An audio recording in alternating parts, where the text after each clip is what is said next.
dokily neighborinos. We're gonna watch this trailer though. And this is fucking unbelievable.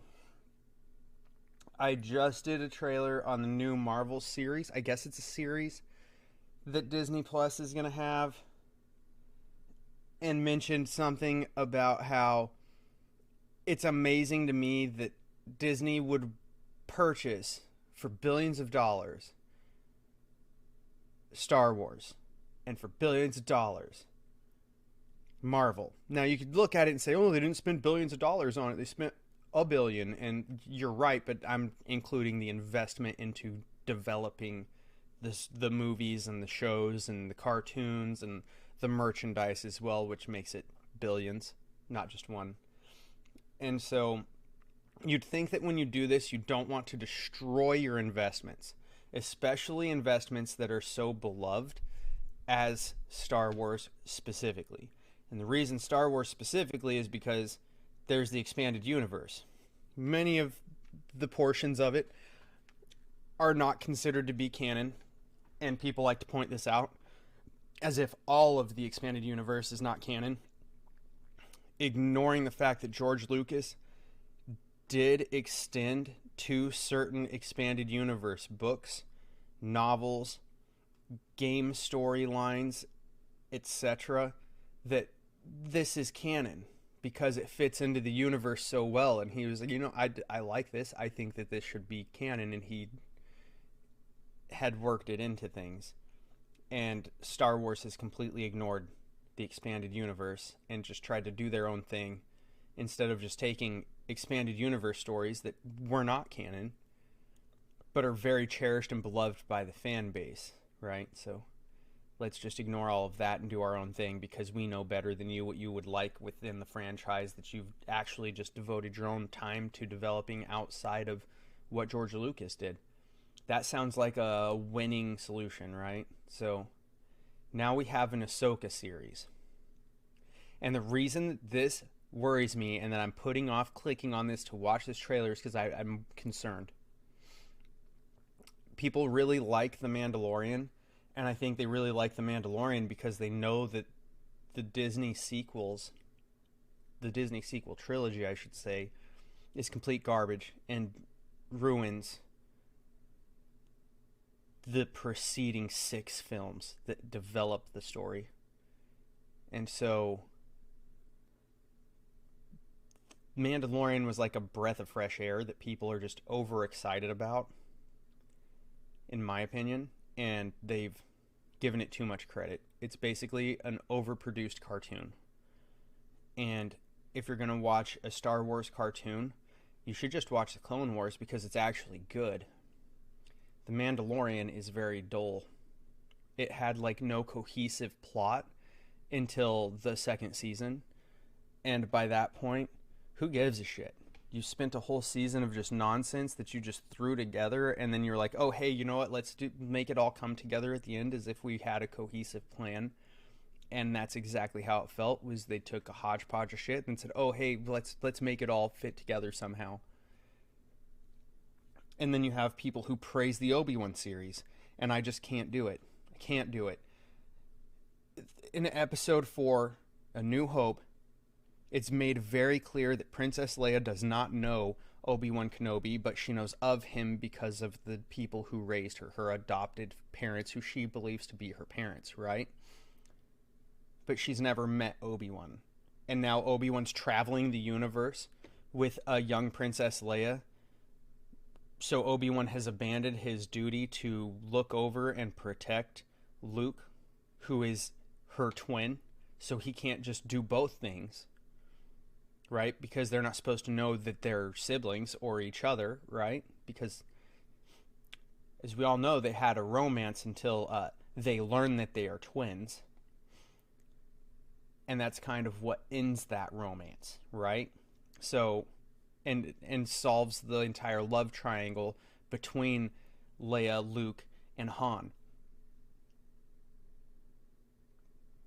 So they ignore all that with the Obi-Wan series. And we're supposed to go, yeah, this is great, man. And I'm expecting this to destroy Ahsoka. God damn it. I guess we're going to stop putting this off. Something's coming. Something dark.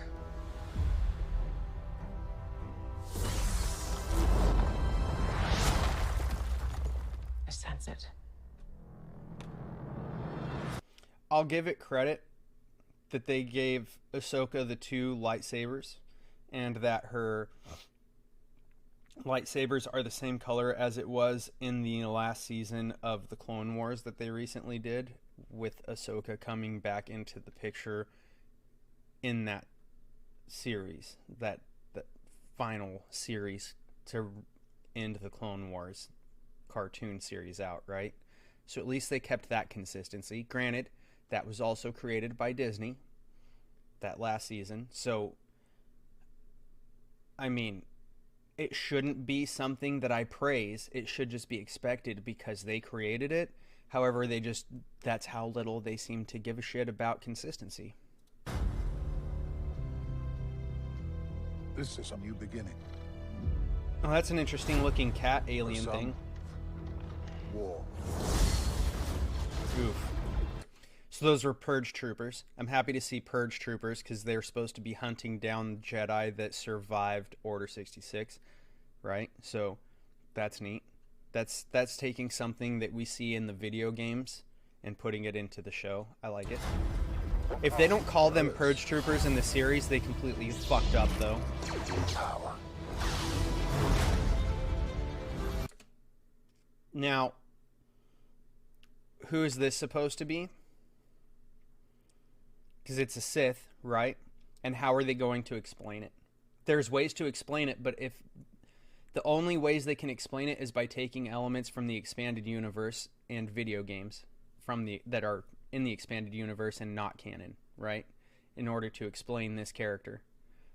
Because otherwise they're ignoring the fact that Darth Vader is not supposed to have any Padawans under him because of the rule of 2 that exists within the Sith by the time that the entire series of Star Wars has taken place. Like, even in the prequels, like, it precedes them, right? Like, I'm terrible with names, so I don't remember. I think it's Darth Plagueis that creates it, or it might even predate Darth Plagueis.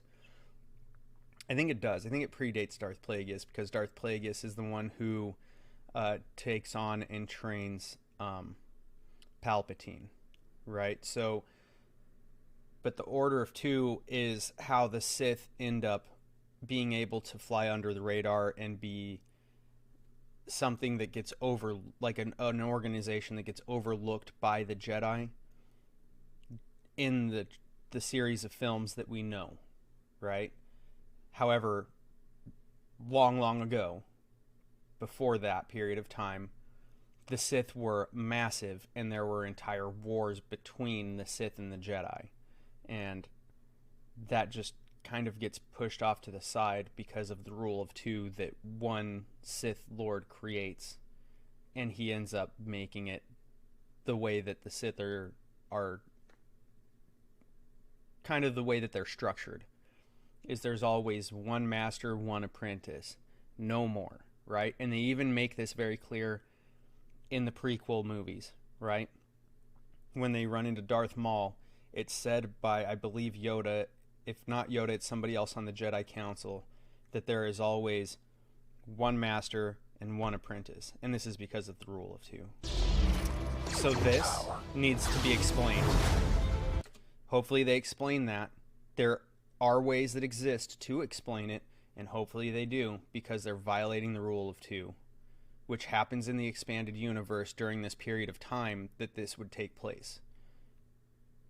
But they have to explain it, or they're once again ignoring the canon and breaking the story.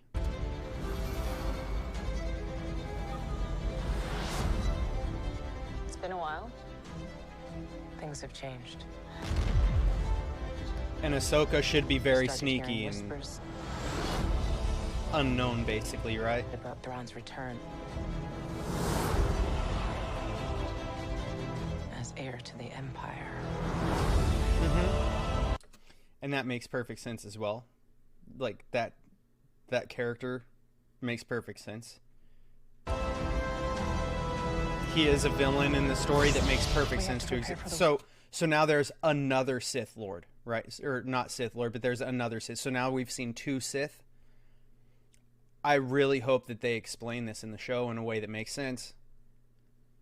Because, like I said, it already exists in the expanded universe. They could make this make sense, or they're going to completely fuck this up. And I'm leaning toward Disney is going to completely fuck this up. Worst.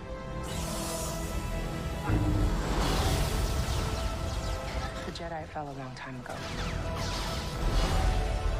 There aren't many left.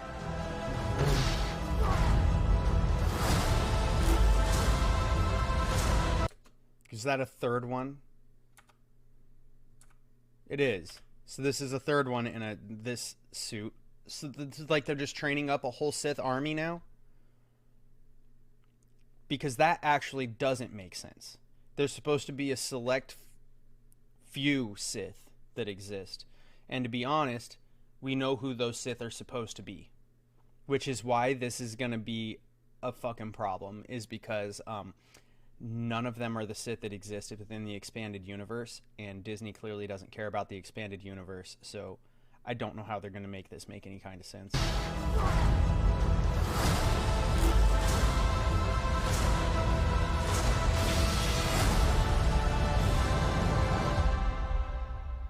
Perhaps it is time to begin again.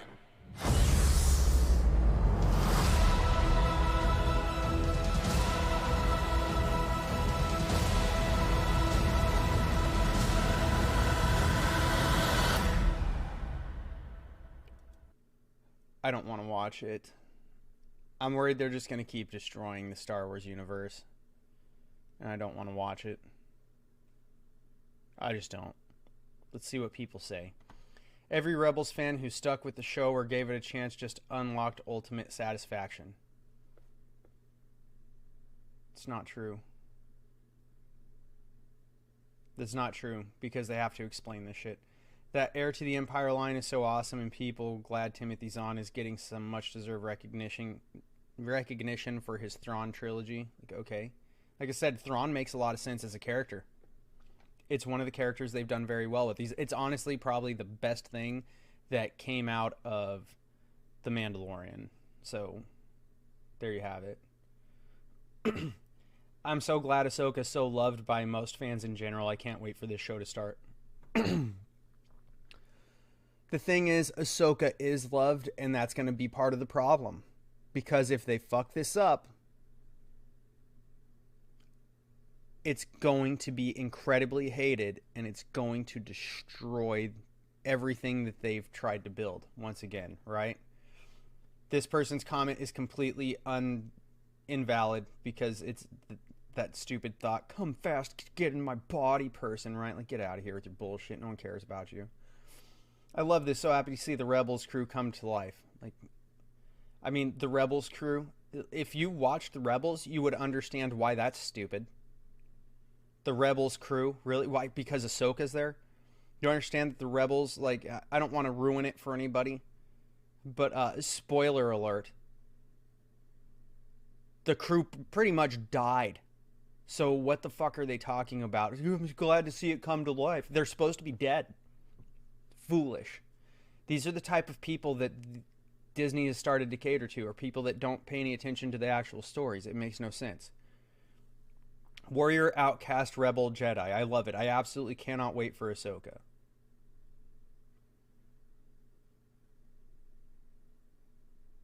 Like, she was a warrior. She was an outcast. She wasn't really a rebel. She walked away from the Jedi Order. Why is she being called a Jedi still?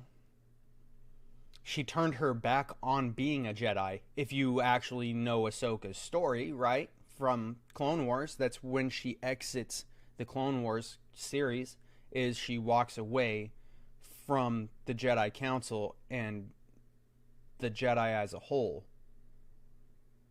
So she comes back in Rebels, but she comes back with these white lightsabers because she's finding her own path aside from the Jedi, aside from the Sith.